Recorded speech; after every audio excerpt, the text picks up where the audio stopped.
On a snowy Christmas night in Boston, a lonely 72-year-old billionaire sat alone in her wheelchair, a lavish dinner in front of her already cold and untouched. But her solitude was quickly broken when a black father and his young daughter walked in. The little girl looked around, then suddenly walked straight to the woman's table and whispered, "No one should be alone on Christmas." She even handed her a handmade Christmas card, filling the woman's heart with a warmth she hadn't felt in years. No one knew that what happened after that moment would change all three of their lives forever. Before we go back, let us know where you're watching from and subscribe, because tomorrow I've got something extra special for you. The snow fell heavy over Boston that Christmas evening. Inside the Golden Oak restaurant, warm lights glowed against dark wood panels. Families laughed around tables decorated with candles and holly. Children ran between chairs, their excitement filling the air with joy. Catherine Morrison sat alone at table 12. She was 72 years old. Her white hair was pulled back in a neat bun. She wore an expensive black suit that hung slightly loose on her thin frame. Her hands rested on the armrests of her wheelchair, fingers trembling slightly from the cold that never seemed to leave her bones anymore. In front of her sat a prime rib dinner, untouched. The meat had gone cold 20 minutes ago. She stared at the empty chair across from her. 5 years ago, her husband Thomas would have been sitting there. 5 years ago, she could walk. 5 years ago, everything was different. The accident played in her mind like a film she couldn't stop watching. The icy road, Thomas driving, the truck that came out of nowhere, the moment of impact, waking up in the hospital unable to feel her legs, the doctor's gentle voice telling her Thomas hadn't made it. 5 years of physical therapy, 5 years of learning to accept this wheelchair, 5 years of being alone in a house that felt too big and too quiet. A burst of laughter erupted from the table next to hers. A mother was cutting turkey for her 2 young daughters. The father was making silly faces. The girls giggled. The mother reached over and squeezed her husband's hand. Catherine's chest tightened. She looked away. Her phone sat on the table. No messages, no calls. Her son James was in France with his new wife and her children. He'd sent a text that morning, "Merry Christmas, Mom. Sorry we can't make it this year. Next year for sure. Love you. Next year." That's what he'd said last year too. She picked up her fork, put it down, picked up her water glass. Her hand shook. She set it down carefully, afraid she'd spill it, and everyone would stare at the pathetic old woman who couldn't even hold a glass steady. "Ma'am, is everything all right with your meal?" The waiter appeared beside her, his young face concerned. "It's fine, thank you." Her voice came out raspy. She hadn't spoken to anyone all day. "Can I get you anything else, dessert, coffee?" "No, just the check, please." He hesitated. "It's Christmas. You sure you don't want to try our chocolate cake? It's really good." She looked up at him. He couldn't have been more than 25. Probably had his whole family waiting at home. Probably couldn't wait to leave work and join them. "Just the check," she repeated. He nodded and walked away. Catherine reached for her purse. Her fingers brushed against something small and hard. She pulled it out. Thomas's wedding ring. She carried it everywhere. 43 years they'd been married. 43 years she'd built Morrison Industries from nothing, working 16-hour days, missing James's school plays and soccer games and graduation, because there was always another deal to close another building, to acquire another million to make. And for what? To sit alone in a restaurant on Christmas surrounded by families she wasn't part of, eating a dinner she couldn't taste, going home to an empty penthouse where no one waited. The tears came before she could stop them. Hot and sudden. She pressed her napkin to her eyes, trying to hide her face. An old woman crying in public. How pathetic. "Excuse me, ma'am." Catherine looked up, expecting the waiter with her check. Instead, she saw a little girl, maybe 6 years old, blonde hair in braids, wearing a worn purple coat that was slightly too small. Her cheeks were pink from the cold. Her blue eyes were wide and serious. "Are you okay?" the girl asked. Catherine quickly wiped her eyes. "I'm fine, sweetheart. Thank you." "You're crying." The girl stated it matter-of-factly without judgment. "Why are you sad? It's Christmas. Nobody should be sad on Christmas." A man appeared behind the girl. Tall, early 30s, wearing jeans and a flannel shirt that had seen better days. His dark hair needed a cut. He had a day's worth of stubble and tired eyes that held too much worry for someone so young. "Emma, honey, we need to go." He put his hand on the girl's shoulder. "Sorry to bother you, ma'am." But Emma didn't move. She was still looking at Catherine with those unnervingly direct eyes. "You're by yourself. Emma said. That's why you're sad. You're alone. Catherine's throat closed up. This child had seen in 3 seconds what she'd been trying to hide for 5 years. Emma, please. The man's voice was gentle but firm. He looked at Catherine apologetically. We were just leaving. Again, I'm sorry. No, wait. Catherine heard herself say it before she knew she was going to speak. It's all right. She's right. I am alone. Emma reached into her coat pocket and pulled out something wrapped in crumpled tissue paper. She held it out to Catherine. I made this for my daddy, but I think you need it more. Catherine took it with shaking hands. She unwrapped it carefully. Inside was a handmade Christmas card, construction paper folded in half. On the front, Emma had drawn 3 people holding hands in crayon. A tall figure, a small figure, and a faded figure in the middle. Inside, in shaky letters, Family is love. Merry Christmas. Catherine stared at it. The stick figures blurred as her eyes filled with tears again. Emma made that for me this morning, the man said quietly. The middle person is supposed to be her mother. She passed away 2 years ago. Catherine looked up at him. His face held grief that matched her own, the kind that never really goes away, just learns to live inside you. I'm so sorry, she whispered. Thank you. He cleared his throat. Come on, Emma. Let's let this nice lady enjoy her dinner. But she's not enjoying it, Emma said. She hasn't eaten anything. And it's Christmas. Nobody should eat alone on Christmas. The girl looked up at her father with such pure determination that Catherine felt something crack open inside her chest. A place that had been frozen for 5 years suddenly felt warm. She's right, Catherine said. Nobody should eat alone on Christmas. She looked at the man, at his worn clothes and tired eyes, at Emma in her too small coat, at the way his hand protectively held his daughter's shoulder. Would you join me? Catherine asked. Please. I have far too much food, and I would love the company. The man's face went through several expressions at once. Surprise, uncertainty, pride warring with something else. We couldn't, he started. Please, Catherine said again. It would mean the world to me. Emma's face lit up like a Christmas tree. Can we, Daddy, please? The man looked at his daughter, then at Catherine. She could see the moment he decided. Okay, he said. Thank you. That's very kind. Emma immediately climbed into the chair across from Catherine. The man sat down more slowly, looking uncomfortable in his worn flannel among the restaurant's elegant decor. I'm Catherine Morrison, she said. Daniel Parker. And this is my daughter Emma. It's very nice to meet you both. Catherine signaled the waiter. Could we please have 2 more menus and perhaps you could warm this up? She gestured to her untouched dinner. As the waiter hurried away, Emma was already pulling crayons from her pocket. Do you have any paper? She asked Catherine. Emma, you can't just… Daniel started. It's fine. Catherine pulled a notebook from her purse. Here, sweetheart. You can draw whatever you like. While Emma bent over the paper tongue poking out in concentration, Catherine looked at Daniel. Thank you for this, she said quietly. I meant what I said. Nobody should be alone on Christmas. Daniel met her eyes. Neither should you. And in that moment, something passed between them. An understanding. They were both people who had lost too much, who understood what it meant to keep going when everything inside you wanted to stop. Tell me about yourselves, Catherine said. How did you end up here tonight? Daniel glanced at Emma, then back at Catherine. We actually came to the wrong restaurant. We were looking for Murphy's Diner down the street. I promised Emma a Christmas dinner out, but… He trailed off looking embarrassed. This place is a bit out of our price range. We were just going to go home and have mac and cheese, Emma added cheerfully, not looking up from her drawing. But Daddy said we should walk around and look at the Christmas lights first. And you saw me through the window, Catherine said. Emma did. Daniel smiled at his daughter. She has a gift for seeing when people need help. The waiter returned with menus. Daniel's eyes widened slightly at the prices. Catherine saw him do quick math in his head. Order whatever you'd like, Catherine said. Please. It's my treat. I insist. Ma'am, we can't. You can and you will. Her voice took on the tone she'd used to run a billion-dollar company. Consider it a favor to me. I was having a miserable Christmas until you two walked over. This is the first time I've smiled in…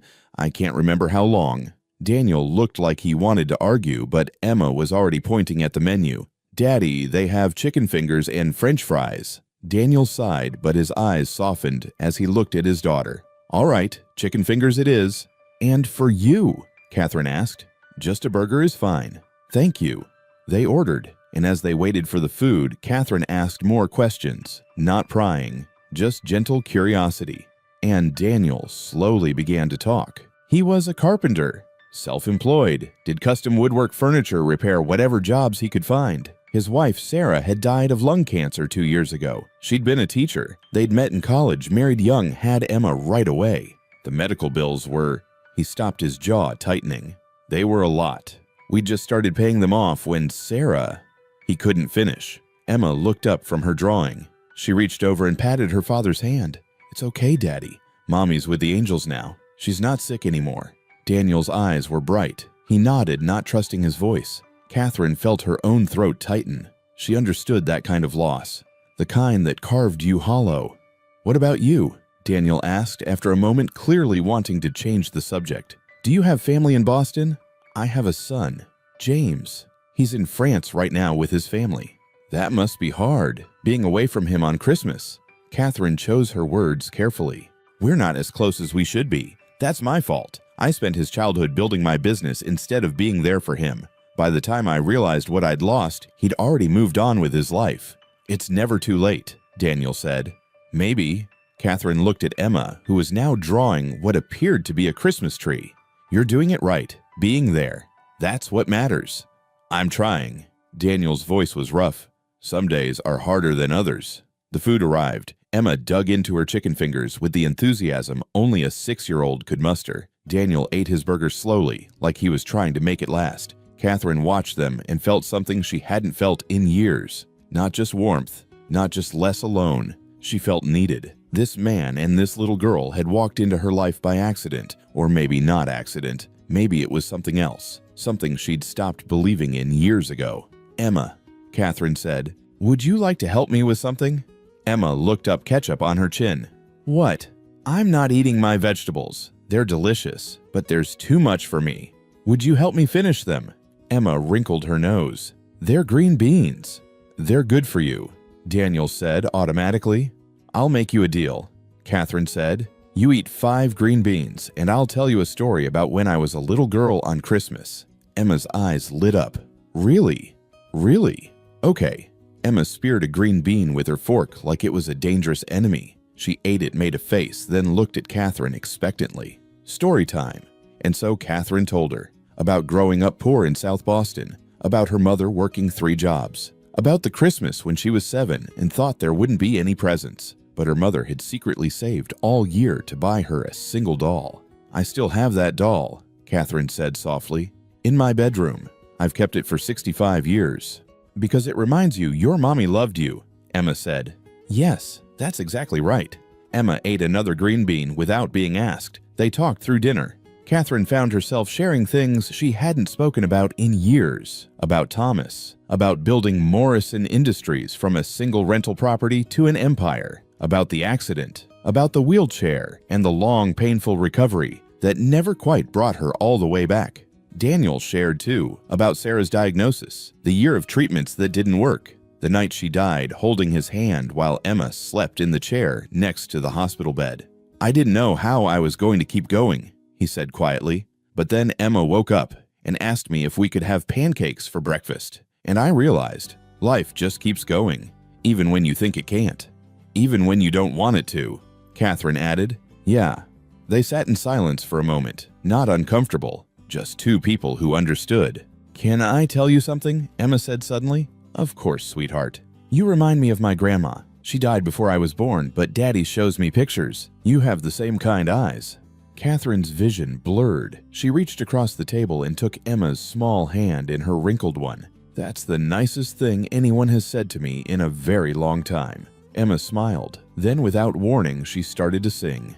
"Silent Night, Holy Night." Her voice was thin and slightly off-key, but it was the most beautiful sound Catherine had heard in 5 years. Daniel joined in his deeper voice, harmonizing with his daughters. Other diners started to look over. Some smiled. A few pulled out phones to record. Catherine just closed her eyes and listened. When they finished, the restaurant erupted in applause. Emma beamed. Daniel looked embarrassed but proud. Catherine opened her purse. She pulled out her card and handed it to Daniel. "I want you to come to my home," she said. "Tomorrow, for coffee. There's something I'd like to discuss with you." Daniel looked at the card. His eyes widened as he read it. Morrison Industries. You're that Catherine Morrison. I am. Ma'am, I can't. Tomorrow, 2 o'clock. My address is on the card. She looked at Emma. I have a piano. Do you like music? Emma, I love music. Mommy used to sing to me every night.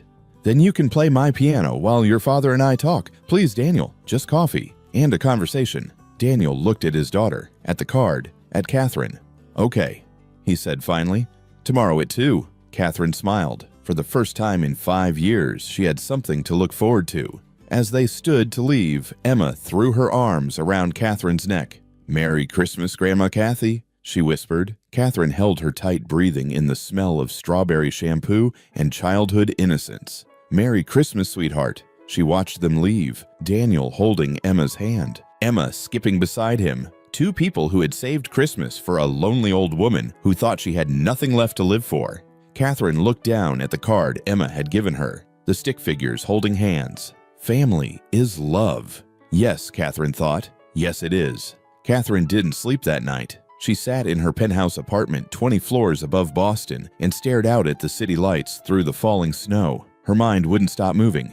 Daniel Parker, 35 years old, widowed, single father, carpenter. At 6 in the morning, she called her personal assistant. Margaret, I need you to find someone for me. Full background, but discreet, very discreet. By noon, she had a file on her desk. Catherine opened it with trembling hands. Daniel Parker, born in Boston, grew up in Dorchester. Father left when he was 5. Mother raised him and his sister alone working as a nurse. No criminal record, credit score 580, total debt $180,000. Catherine flipped through the pages. Most of it was medical bills, from Sarah's treatment, chemo, radiation, experimental drugs they'd paid for out of pocket when the insurance ran out. After Sarah died, Daniel had sold their house to pay off some of the debt. He and Emma lived in a 1-bedroom apartment in Roxbury now. He paid $900 a month in rent, made roughly $800 a month from his carpentry jobs. After rent, debt payments, food, Emma's daycare, he had maybe $300 left over. But that wasn't what made Catherine's blood run cold. It was the employment section. In the past 3 years, Daniel had applied to 23 different construction and carpentry companies, large firms, established businesses, places that paid steady salaries with benefits. He'd been called for interviews 12 times. He'd been offered positions 3 times. Each offer had been rescinded within 72 hours. Catherine read the emails. They all said the same thing in slightly different words. After further consideration, we've decided to go in a different direction. Budget constraints require us to postpone this position. We found a candidate who's a better cultural fit. Cultural fit. That phrase made Catherine want to break something. She kept reading.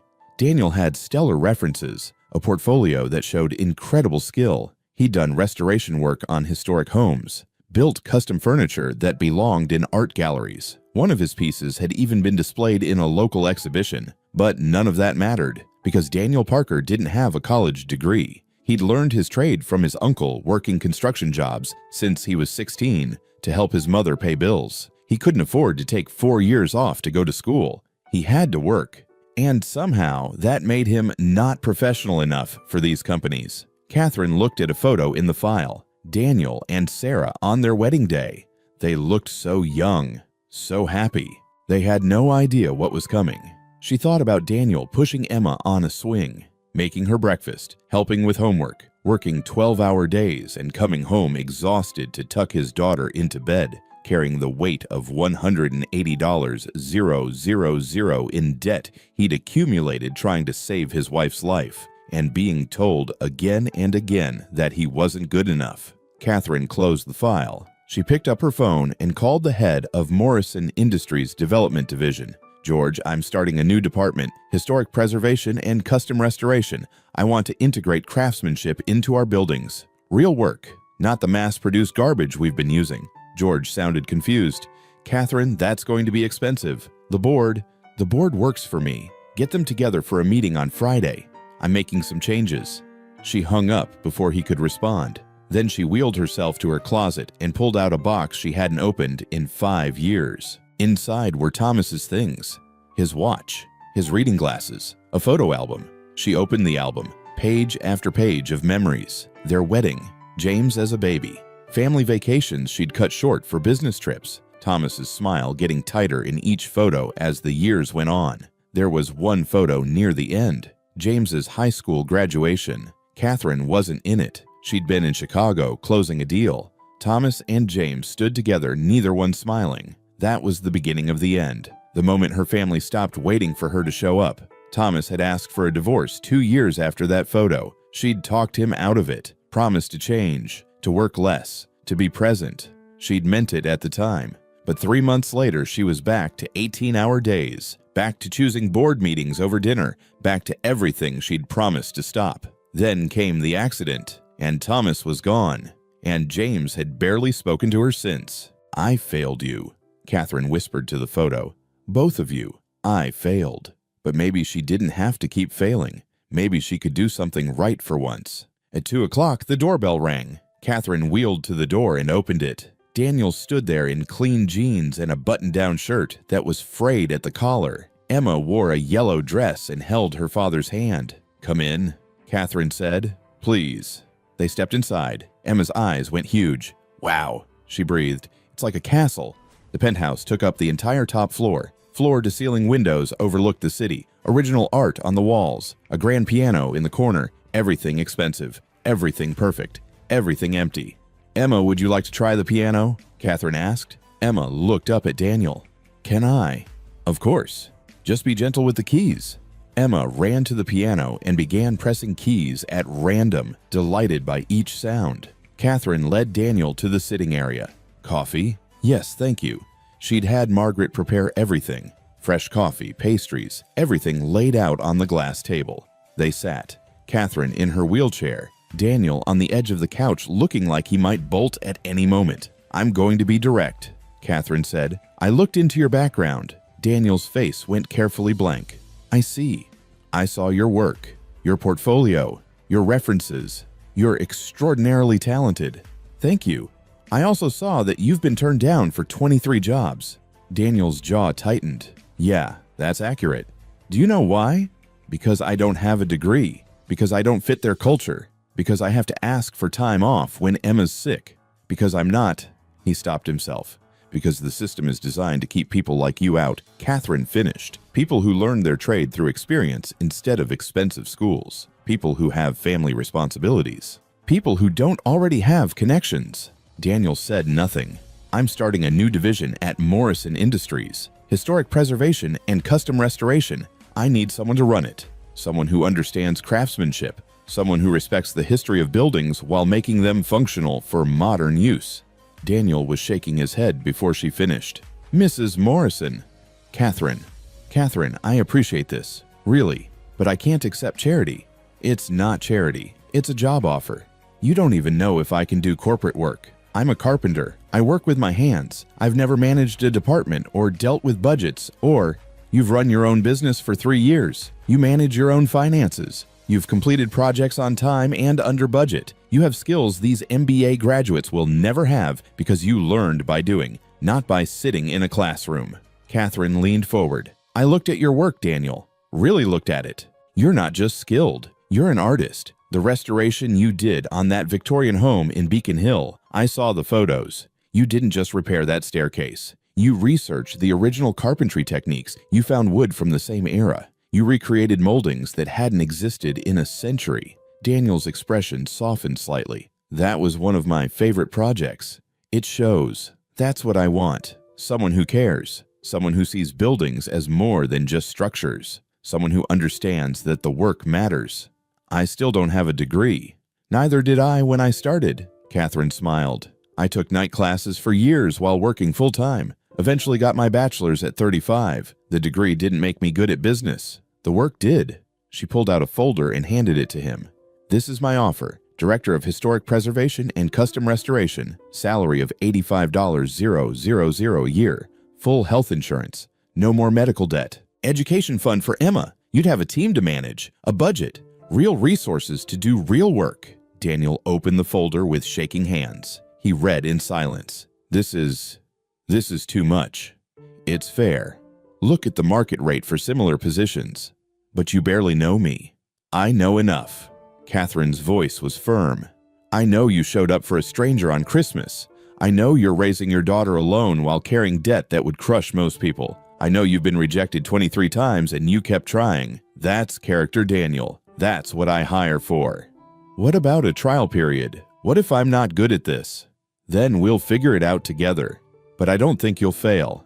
I think you're exactly what Morrison Industries need. Daniel was quiet for a long time. Catherine could see the war on his face. Pride versus practicality. Fear versus hope. Why? He finally asked. Why are you really doing this?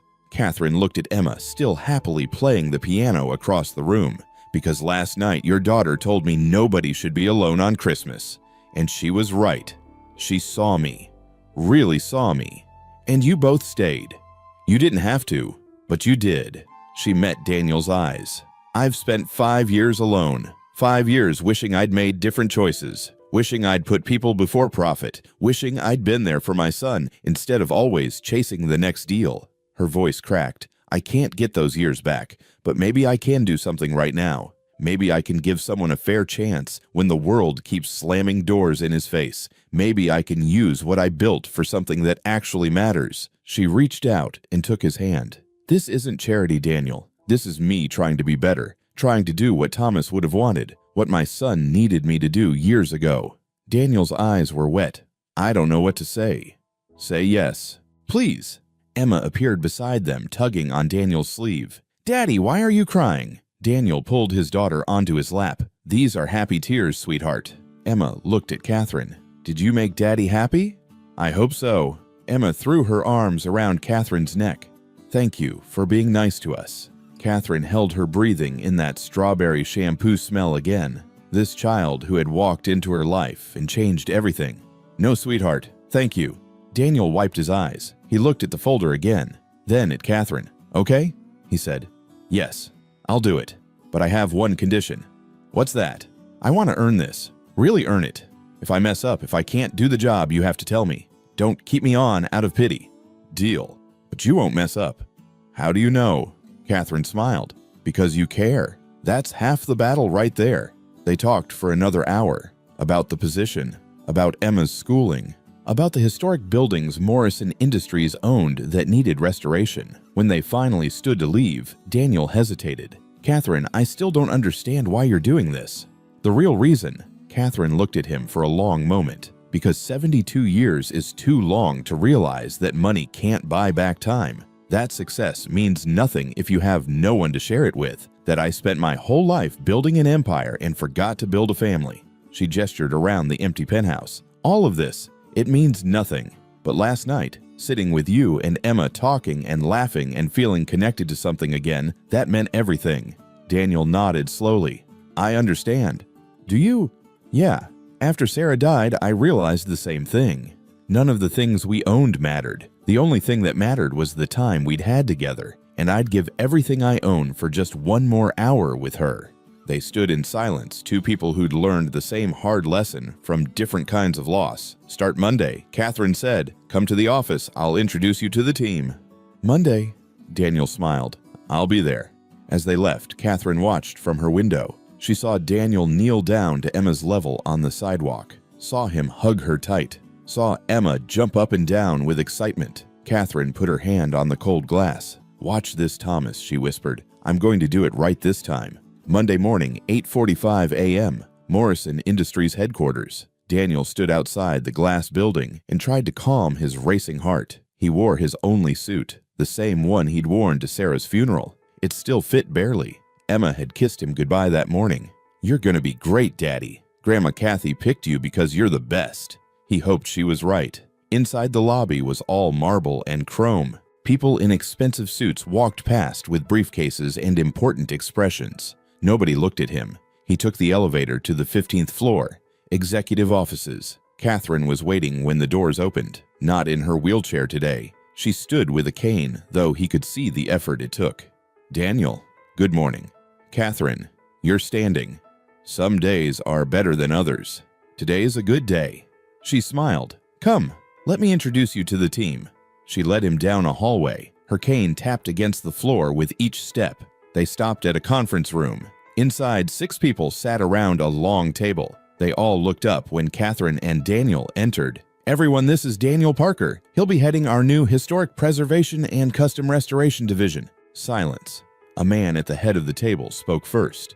Late 50s, gray hair, expensive suit. Everything about him screamed old money. Richard Chen, Chief Financial Officer. He didn't stand, didn't offer his hand. "When you say heading the division, Catherine, what exactly do you mean?" "I mean what I said. Daniel will be director. He'll have full authority over the restoration projects, budget allocation, and team building." Team building? Richard's smile didn't reach his eyes. "And what qualifications does Mr. Parker have for this position?" 15 years of hands-on carpentry and restoration experience. But no degree, no corporate experience, no management training. Catherine's voice went cold. "He has real-world experience, Richard, the kind you can't learn in a classroom." Real-world experience? Richard looked at Daniel for the first time. "Tell me, Mr. Parker, have you ever managed a multi-million-dollar budget?" Daniel's mouth went dry. "No, sir." "Have you ever overseen a team of more than 3 people?" "No." "Have you ever worked with architects, engineers, city planning commissions?" "I've worked with contractors and—" "That's not what I asked." Catherine stepped forward. "Richard, that's enough." "Is it Catherine, with all due respect, you're asking us to trust a 6-figure budget to someone with no relevant experience, someone we know nothing about?" "I know about him. That's enough." "Is it really? Or are you making emotional decisions because you're—" He stopped himself. "Because I'm what?" Catherine's knuckles were white on her cane. "Say it." Richard stood. "Because you're lonely. Because a man and his daughter sang you a song on Christmas, and now you're trying to adopt them." The room went silent. Daniel felt his face burn. He wanted to defend himself, to explain that he could do this job, but his throat had closed up. A woman spoke from the other end of the table. Late 40s, sharp suit, sharper eyes.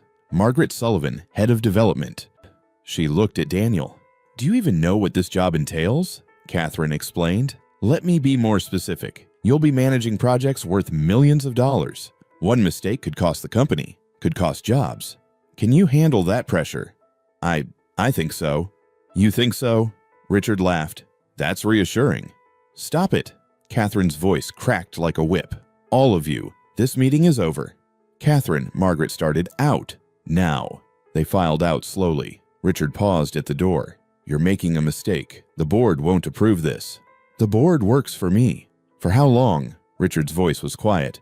"You're not well, Catherine. Everyone can see it. Maybe it's time to let someone else make these decisions." He left before she could respond. Catherine stood there breathing hard. Her hand shook on her cane. "Catherine," Daniel said quietly, "maybe he's right. Maybe I'm not. Don't." She turned to him. "Don't you dare let them make you doubt yourself." "But they have a point. I don't have experience with—" "They're scared." Catherine sat down heavily in a chair. "Richard wants to push me out. He's been waiting for me to show weakness. And Margaret, she's brilliant, but she only respects credentials, not capability. Maybe I should withdraw. I don't want to cause problems." "No." Catherine looked at him fiercely. "You're exactly what this company needs. Someone who cares about the work instead of the politics. Someone who sees people instead of just profit margins." She reached out and took his hand. "I believe in you, Daniel. Can you believe in yourself?" Daniel thought about Emma, about the medical bills that would finally be paid off, about giving his daughter a stable life, about proving that he was more than just a carpenter without a degree. "Yes," he said, "I can try." "Then that's enough. We'll prove them wrong together." The door opened. A young woman poked her head in, early 20s, nervous smile. "Mr. Parker, I'm Jennifer. I'll be your assistant. Catherine asked me to show you to your office." Daniel followed her down the hall. She kept glancing at him sideways. "I just want to say," Jennifer said quietly, "I think it's cool what you're doing. My dad's a plumber. Never went to college, but he's the smartest person I know." "Thank you. Some of the people here, they don't get that. They think if you didn't go to the right schools, you can't be smart. But I don't think that's true." She stopped at a door. "This is you."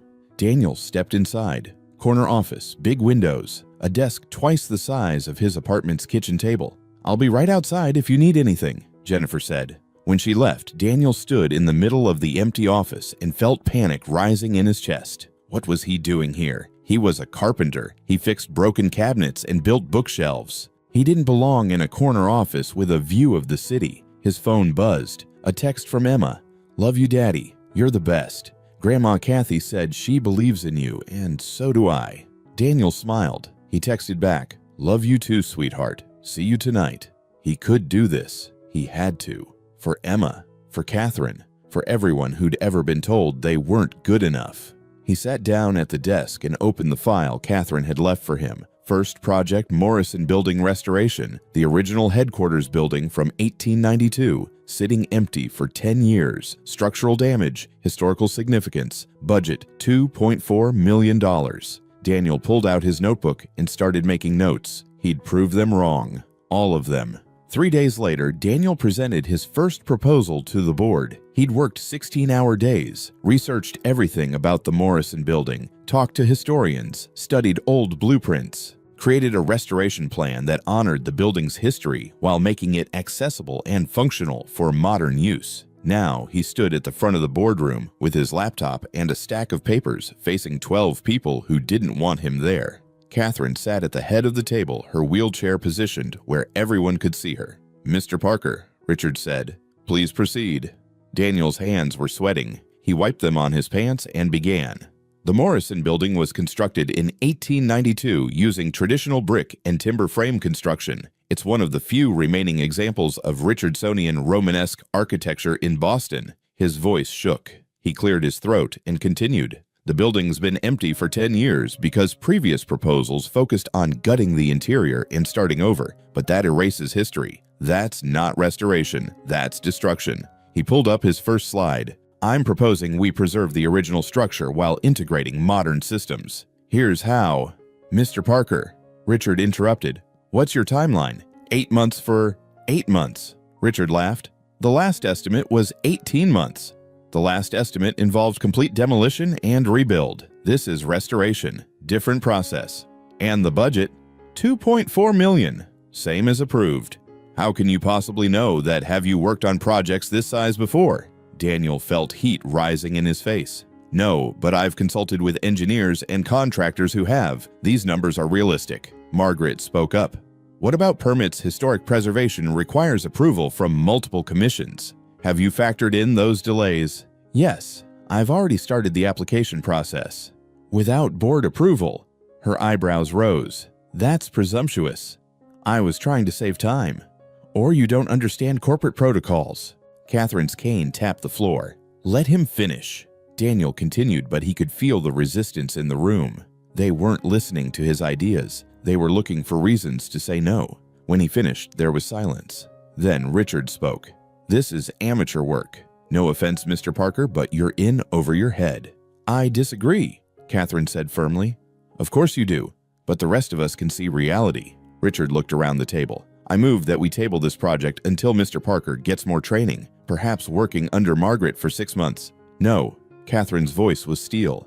"Daniel is qualified. This plan is sound. I'm approving it." "You can't just—" "I can. This is my company. Not for much longer if you keep making reckless decisions." The room went dead silent. Richard realized what he'd said. "Catherine, I didn't mean—" "Yes, you did." Catherine stood gripping her cane. "You're challenging my authority. Again. So let me be clear. Daniel Parker has my full confidence. This project will proceed as he proposed. Anyone who has a problem with that can submit their resignation." She looked around the table. "Anyone?" No one moved. "Good. Meeting adjourned." People filed out. Richard lingered, his expression dark. "You're making a mistake," he said to Catherine. "Then it's my mistake to make." When everyone was gone, Daniel sat down heavily. "I'm sorry," he said. "I made everything worse." "No, you did fine. They're the problem, not you. They all think I can't do this." "They're wrong." Daniel looked at her. "What if they're not? What if I fail?" Catherine wheeled closer. "Then you fail, and you try again. That's how this works. Nobody starts out perfect, Daniel. I didn't. Thomas didn't. James certainly didn't." She smiled sadly. "The difference is, I had people who believed in me, who gave me chances. You haven't had that, but you have it now." "Why do you believe in me so much?" "Because I see myself in you. 30 years ago, I was exactly where you are. No credentials, just talent and determination, and people telling me I couldn't do it." She reached out and squeezed his hand. "I proved them wrong. So will you." That night, Daniel came home to his tiny apartment. Emma was at the kitchen table doing homework with Mrs. Rodriguez from next door watching her. "Daddy," Emma jumped up and hugged him. "How was work?" "It was challenging." "Did you build something?" "Not yet. Still planning." Emma frowned. "Why do you look sad?" "I'm not sad, just tired." "You're sad, I can tell." She pulled him to the couch. "Tell me what's wrong." Daniel sat down. Mrs. Rodriguez quietly gathered her things and left, giving them privacy. "Some people at work don't think I can do my job," Daniel admitted. "Why not?" "Because I didn't go to college. Because I'm different from them." Emma was quiet for a moment. Then she said, "That's dumb." Despite everything, Daniel smiled. "Yeah, it is. Grandma Kathy picked you. She's really smart. So they're wrong." "I hope so, sweetheart." Emma climbed into his lap. "Mommy used to say something. Remember?" "What's that?" "She said, 'Don't let other people's fear make you small.' Remember, she said it all the time." Daniel's throat tightened. Sarah had said that. Usually when she was dealing with difficult parents at school, kids who needed help, but whose parents were too proud to accept it. She did say that. "So don't be small, Daddy. Be big. Show them you're good at your job." Daniel hugged his daughter tight. "When did you get so wise?" "I was born wise. You told me that." "I guess I did." They sat together on the couch, the two of them against the world, just like it had been for 2 years. Daniel's phone buzzed. A text from Catherine. "Don't listen to them. You're going to change everything. Trust me." He texted back, "Thank you. For everything." Her response came immediately. "Thank yourself. You're the one doing the work." Over the next 4 months, Daniel threw himself into the Morrison building restoration. He hired contractors, managed timelines, dealt with permits and inspections and 1,000 unexpected problems. He also started something new. He created an apprenticeship program. He reached out to community centers in low-income neighborhoods, found young people who wanted to learn trades but couldn't afford formal schooling. He brought them to the Morrison building site, taught them carpentry masonry restoration techniques, paid them fair wages, gave them real experience. One of his apprentices was a 19-year-old named Marcus. He dropped out of high school when his mother got sick. Been working fast food jobs ever since. "Why are you doing this?" Marcus asked one day while Daniel showed him how to restore original plaster molding. "Doing what?" "Teaching us, paying us, giving us a chance." Daniel paused. "Because someone gave me a chance when I didn't deserve one, when everyone else said no. And it changed my life." "Mrs. Morrison." "Yeah. She saw something in me nobody else did. Now I want to do the same thing." Marcus nodded slowly. "My mom always says there are 2 kinds of people, the ones who get help and forget, and the ones who get help and remember. You're the second kind." "I try to be." The work progressed faster than anyone expected. Daniel's hands-on experience meant he could solve problems the engineers couldn't. When they hit structural issues, he didn't need to call consultants. He knew how these old buildings worked. By month 4, they were ahead of schedule and under budget. Margaret came to the site one afternoon. She walked through in her designer suit and hard hat lips pressed into a thin line. "I have to admit," she said, "I didn't think you could pull this off. And now, you're doing better than I expected." She looked around. "The apprenticeship program is interesting, unconventional, but it's working." "Yes, it is." She extended her hand. "I owe you an apology. I judged you before knowing what you were capable of." Daniel shook her hand. "Thank you. That means a lot. Don't let it go to your head. You've still got 4 months to finish. Plenty of time to mess up." But she smiled when she said it. Not everyone changed their minds. Richard remained hostile. He questioned every decision, demanded extra reports, looked for any excuse to prove Daniel couldn't handle the job. One day, Richard showed up at the site unannounced. "Mr. Parker, walk with me." They went inside the building. The interior was taking shape. Original brick walls exposed, wooden beams restored, modern systems integrated carefully to preserve the historic character. "You've done well," Richard said. "Better than I expected." "Thank you. But there's a problem." Daniel's stomach dropped. "What problem?" "Catherine. She's getting worse." "Worse how?" "Her health. She collapsed last week. Spent 2 nights in the hospital. She didn't want anyone to know, but..." Richard looked at him. "She's pushing herself too hard, trying to prove she can still run this company. She can run it. Can she? She's 72. She had a major accident. She needs to rest, not fight battles over hiring decisions." Is this about Catherine or about you wanting control? Richard's expression hardened. Careful, Mr. Parker. You're here because of her. When she's gone, you'll have no protection. Is that a threat? It's reality. Catherine's using her last energy to defend you. Every day she fights the board over your position is a day she's not taking care of herself. He moved closer. If you really care about her, you'll resign. Let her rest. Let her focus on her health instead of this crusade to prove something. Daniel felt sick. Get out. Think about it. Her health or your career? Your choice. Richard left. Daniel stood alone in the building he was bringing back to life and felt everything crumbling. Daniel drove straight to Catherine's penthouse. She opened the door looking exhausted. Her face was pale. The cane shook in her hand. Daniel, what's wrong? Why didn't you tell me you were in the hospital? Catherine's expression shuddered. Richard told you. He said you collapsed, that you're pushing yourself too hard defending me. Come inside. They sat in her living room, the same place where she'd offered him a job 6 months ago. Everything had changed since then. It's true, Catherine said. I collapsed. Low blood pressure, exhaustion. The doctor said I need to reduce stress. Then let me resign. No. Catherine, listen. No, you listen. Her voice was firm despite her physical weakness. Richard is manipulating you. He wants you gone so he can take over the company. Your resignation wouldn't help me. It would kill me. How can you say that? Because for the first time in 5 years, I have a reason to get up in the morning. Catherine's eyes were fierce. You and Emma gave me that. This project gave me that. Watching you prove everyone wrong gave me that. She leaned forward. If I spend my last days resting in bed, doing nothing, fighting for nothing, I'll die anyway. At least this way, I die fighting for something that matters. Don't talk like that. Why not? It's true. I'm 72. I had a massive accident. I'm living on borrowed time. She smiled sadly. But it's good time, Daniel. Better than the 5 years before you walked into my life. I can't be the reason You're not the reason. You're the solution. Richard is the reason.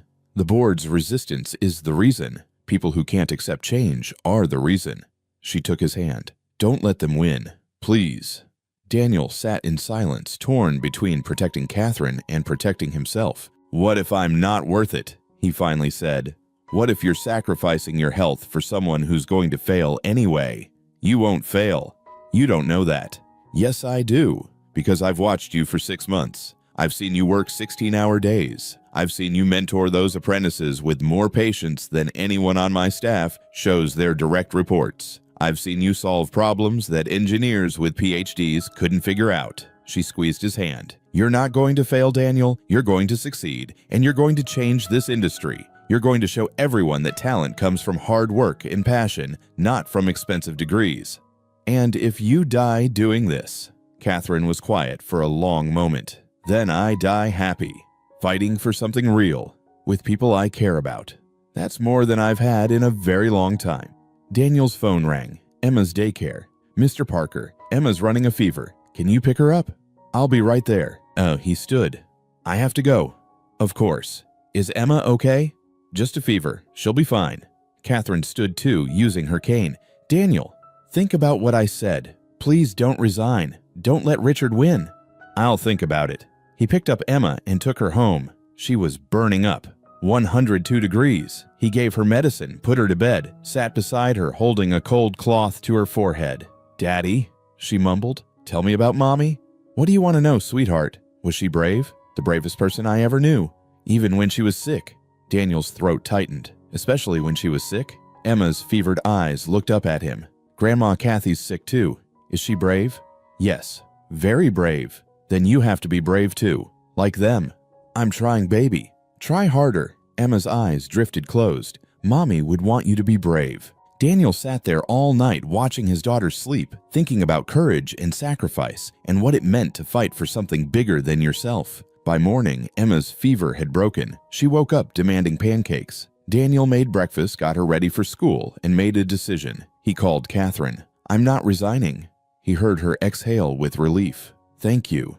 But you have to promise me something. You have to take care of yourself. Real care. Doctor's appointments. Rest when you need it. No more collapsing.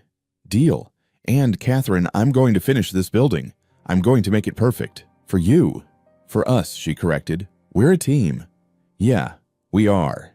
2 months later, the Morrison building was complete. The transformation was stunning. Original brick walls restored, wooden floors refinished to their 1892 glory, modern systems hidden behind careful renovations, and most importantly, fully accessible. Ramps that looked like they'd always been there, elevators disguised as service shafts, wide doorways, accessible bathrooms, history and inclusion working together. The grand reopening was scheduled for November 23rd, the day before Thanksgiving. Catherine insisted on being there. She'd been in and out of the hospital twice more, but nothing could keep her away. Daniel arrived early that morning. The building gleamed in the autumn sunlight. 500 people were expected: city officials, historical society members, press. Jennifer found him in the main hall. "Mr. Parker, there's someone here to see you." A man stepped forward, late 40s, expensive suit. Catherine's eyes. "You must be Daniel. I'm James Morrison, Catherine's son." They shook hands. James looked around the building with an unreadable expression. "It's beautiful," he said finally. "My mother told me about it, but I didn't believe." "She did most of the work," Daniel said. "I just executed her vision." "That's not what she says. She says you saved her life." Daniel didn't know what to say to that. "I came to apologize," James continued. "I haven't been there for my mother for years, and you have. You and your daughter. You gave her something I couldn't. We just—" "Let me finish." James's voice cracked. "I was selfish. I blamed her for not being there when I was young, so I punished her by staying away. Even after Dad died, even after her accident, I justified it by telling myself she didn't need me." He wiped his eyes. "But she did need me, and I wasn't there. You were. James, thank you for showing up, for giving her a reason to keep fighting, for reminding her that people can be good." Before Daniel could respond, Catherine arrived. She wasn't in her wheelchair. She walked with her cane slowly but steadily. She wore a blue dress and looked more alive than Daniel had ever seen her. And beside her, holding her arm, was Emma. "Daddy." Emma ran to him. "Look." Grandma Kathy walked all the way from the car. Catherine smiled at him. "I wanted to walk into this building on my own 2 feet. James stepped forward. "Hi, Mom." Catherine froze. "James, what are you doing here?" "I came to see your building and to apologize." Mother and son stared at each other, years of hurt and distance between them. Then Catherine opened her arms. "Come here." James crossed the space in 3 steps and hugged his mother. Both of them were crying. Daniel turned away to give them privacy. Emma slipped her hand into his. "See," she whispered, "I told you everything would be okay." "You were right, sweetheart." The ceremony began at noon. 500 people filled the restored building. The mayor spoke. The head of the Historical Society spoke. Then Catherine stood at the podium. Daniel tried to help her up, but she waved him off. She gripped her cane and stood alone. 30 years ago, she began, I built Morrison Industries from nothing. One property, one dream, one woman who people said couldn't do it because she was too young, too female, too inexperienced. Her voice grew stronger. I proved them wrong, and in the process, I made a lot of money. I built a lot of buildings. I earned a lot of respect. She paused. But I lost what mattered. I lost time with my son. I lost my husband to an accident I might have prevented if I'd been there. I lost myself. Catherine looked at Daniel. And then last Christmas, I sat alone in a restaurant feeling sorry for myself. And a little girl told me that nobody should be alone on Christmas. And she was right. Emma beamed from the front row. That little girl and her father reminded me what matters. People, kindness, connection, using what you have to lift others up instead of building walls around yourself. She gestured around the building. This isn't just a restoration, it's a promise. A promise that Morrison Industries will be different going forward. That will create opportunities for talented people regardless of their credentials. That will preserve history while building a future that includes everyone. Catherine looked directly at Daniel. 6 months ago, I hired a man everyone said I was crazy to hire. A carpenter with no degree. A single father with medical debt. Someone the system had rejected 23 times. She smiled. He proved every single one of them wrong. He finished this project early and under budget. He trained a dozen apprentices who now have real careers. He reminded me why I started this company in the first place. The crowd applauded. Catherine waved for silence. But more than that, Daniel Parker gave me a family when I thought I'd lost mine forever. He and Emma showed me what really matters. Not buildings, not money, not success. Her voice broke. Love, connection, being there for people. That's what matters. That's what lasts. She turned to the crowd. So, yes, we're celebrating this building today, but more importantly, we're celebrating second chances and the people brave enough to give them. The applause was thunderous. Daniel stood beside Emma, tears streaming down his face. Catherine came down from the podium. James helped her. She walked straight to Daniel. "Thank you," she said, "for everything. Thank you for believing in me." Emma hugged Catherine's waist. "Grandma Kathy, can we come to your house for Thanksgiving tomorrow?" Catherine looked at Daniel. "Can you?" "We'd love to." "Then yes, sweetheart. We'll have Thanksgiving together, all of us." She looked at James. "You too. And bring your family from France." James nodded, too emotional to speak. That night, Daniel tucked Emma into bed in their tiny apartment. "Daddy." "Yeah, baby. I'm glad Grandma Kathy picked you." "Me too. And I'm glad we're a family now. Even though Mommy's not here, we still have a family." Daniel kissed her forehead. "Yeah, sweetheart, we do." After Emma fell asleep, Daniel sat at his kitchen table and looked at a letter that had arrived that day. From the medical billing company. Final notice, balance paid in full, $180,000. A note attached in Catherine's handwriting. "Nobody should carry that burden alone. Consider it a bonus, you earned it." Daniel put his head in his hands and cried, not from sadness, from relief, from gratitude, from the overwhelming sense that maybe, just maybe, the universe wasn't always cruel. Maybe sometimes it sent a little girl in a purple coat to remind you that nobody should be alone. Maybe sometimes it sent a lonely old woman who saw your worth when nobody else could. Maybe sometimes it gave you a second chance. And maybe if you were very lucky, it gave you a family that wasn't bound by blood, but by something stronger. Love, choice, the decision to show up for each other no matter what. Daniel looked at the photo of Sarah on his table. "I hope you can see this," he whispered. "I hope you know we're okay. Better than okay. We're happy." He could almost hear her voice. "I always knew you'd be okay. You're the strongest person I know. And the kindest. Don't ever forget that." "I won't," he promised. "I love you." The next day, Thanksgiving, Daniel and Emma went to Catherine's penthouse. James was there with his wife Marie and their 2 children. The apartment that had been empty for 5 years was now full of noise and laughter and life. Catherine sat at the head of the table, Emma on one side and James on the other, and looked around at her family, the one she'd been born into and the one she'd chosen. "I want to say something," she announced. Everyone quieted.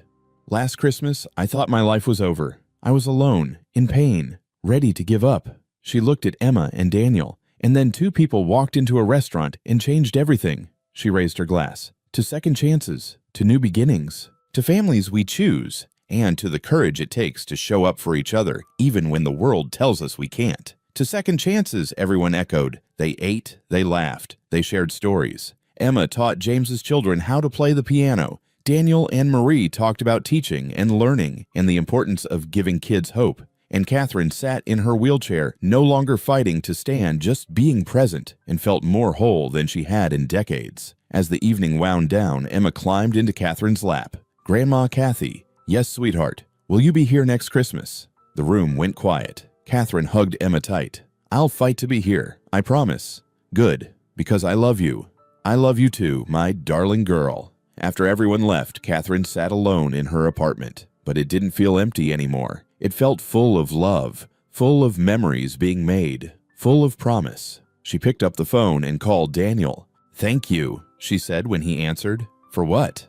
"For saving my life, for giving me a reason to wake up every morning, for showing me what really matters." "Catherine, you saved mine first. Then we saved each other, and that's the best Christmas gift I've ever received." They talked for another hour, about Emma, about James, about the future, about all the buildings they would restore, and all the people they would help. When Catherine finally hung up, she wheeled to her window and looked out at the city. "I did it, Thomas," she whispered to the stars. "I found my way back. I found a family. I found a reason." And somewhere in the universe, she liked to imagine Thomas was smiling. Because love doesn't die, it just changes form.